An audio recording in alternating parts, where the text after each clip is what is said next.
On April 26th, 2019, Marvel Studios released Avengers Endgame into theaters for audiences in America. It was the climactic conclusion to a cinematic universe spanning over 22 films. Within 3 months of its release, Endgame became the highest-grossing film of all time. The film was generally well received by fans and critics alike. However, upon deeper inspection of both reviews and forums, there seemed to be a growing comparison between Endgame and its prequel film, Infinity War. While everyone seemed to enjoy Endgame and its ability to end a long-standing series, most people tended to lean towards Infinity War as the superior film. Film critic Dan Schindel summarized this consensus quite well. In the wake of Infinity War, I wondered whether there was any narratively and emotionally satisfying way to walk back on Infinity War's ending. Endgame is certainly fun, but that isn't the same as being satisfying. So then, what made Infinity War more satisfying than its predecessor? What did Endgame lack that kept it from being a satisfying conclusion? Some critics said that the overabundance of fan service and pop culture references was to blame for the response. Damn. Others said that the introduction of time travel fundamentally killed any stakes that the Avengers faced, thus ruining the suspense. Although these critiques are worth discussing, I find that the main difference between Infinity War and Endgame boils down to one character: Thanos.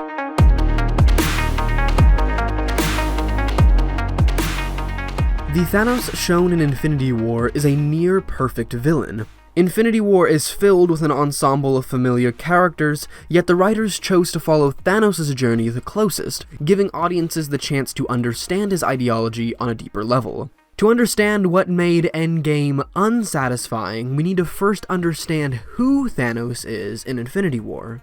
Thanos explains his morality rather plainly. He believes that overpopulation will eventually destroy all life. If he simply erases half of all current life, then those who are left will live happily and in abundance. Thanos isn't fighting for power, self-gain, or wealth. Thanos is genuinely fighting for the prosperity of people. How do we know that this is what Thanos believes? Well, we see it by his actions. Take this scene for example.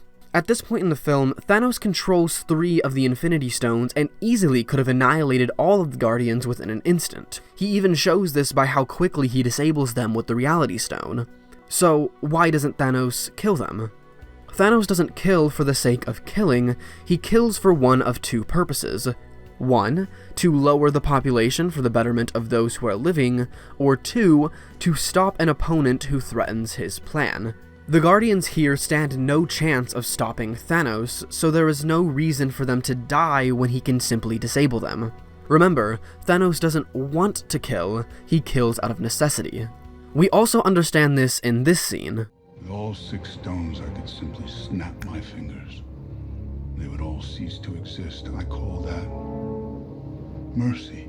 Thanos has personally seen what it is like to lower a population by brute force as seen by this flashback, so when Thanos learned how to complete his plan without direct murder, of course he would consider this mercy.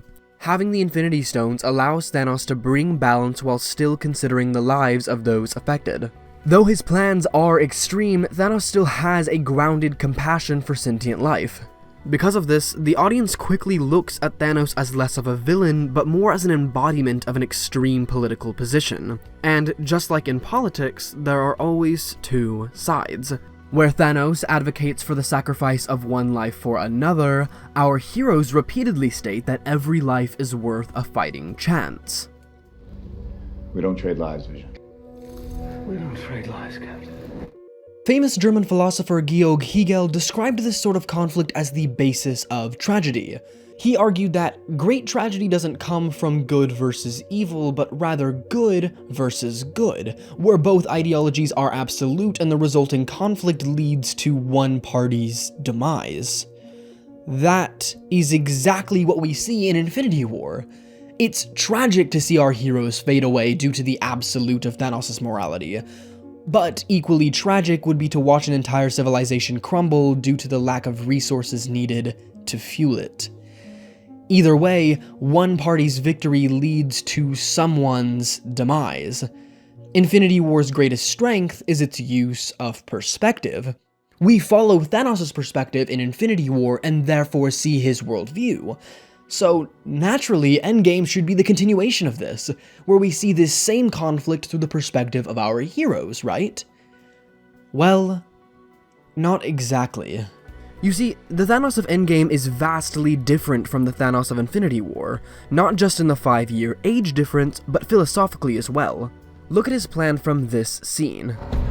I will shred this universe down to its last atom, and then create a new one. By saying that he wants to create a new universe, Thanos is essentially killing all of current life. By these lines of dialogue, the Thanos of Endgame has become no different than the countless other villains who plot to end the world.